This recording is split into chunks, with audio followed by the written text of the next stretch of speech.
Today, we're making a simple, traditional semolina cake. It's going to be beautifully soft on the inside and just lightly golden on top. All right, let's get started. Okay, first things first, let's gather up our ingredients. It's always a good idea to have everything ready to go before we start mixing. We're going to start with 1 cup of fine semolina. Now, this is what gives the cake its wonderful, unique texture. It's just so satisfying. Next up, you'll need a 1/2 cup of all-purpose flour. This is really for structure. It helps hold everything together. And for sweetness, we need 3/4 of a cup of sugar. This also helps get that lovely golden top. Then we have 1 cup of yogurt. This is the secret to making the cake super moist, and it adds a really nice subtle tanginess. You'll also need a 1/2 cup of oil. This is just to make sure the cake stays perfectly tender. And the last thing for the cake batter is 1 teaspoon of baking powder. This is what's going to give our cake a nice, gentle lift as it bakes.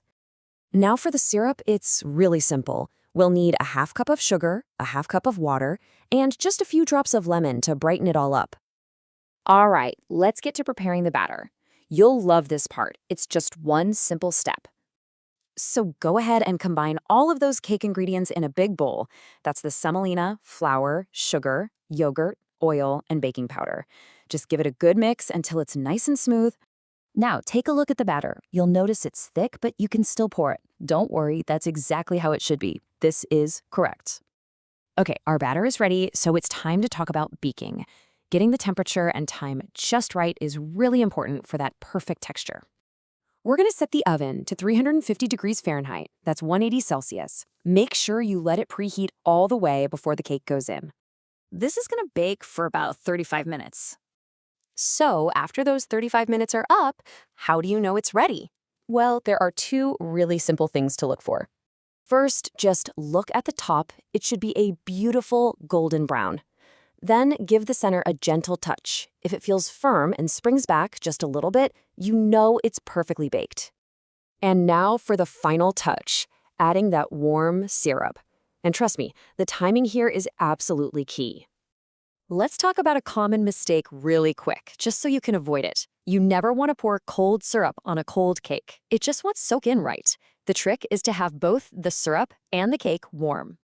So while the cake is in its last few minutes of baking, you'll heat up the sugar, water, and lemon in a little saucepan until the sugar dissolves. Then, the moment the cake comes out of the oven, you're going to pour that warm syrup all over the warm cake. And now just watch. You'll see the cake slowly drink up all of that syrup.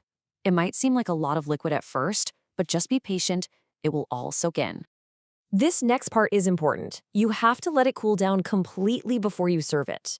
As it cools, the cake is going to firm up and set perfectly. All right, once it's cool, go ahead and cut a slice. Look at that. The center is soft and set. This is correct. And there it is, a simple, traditional semolina cake, made correctly.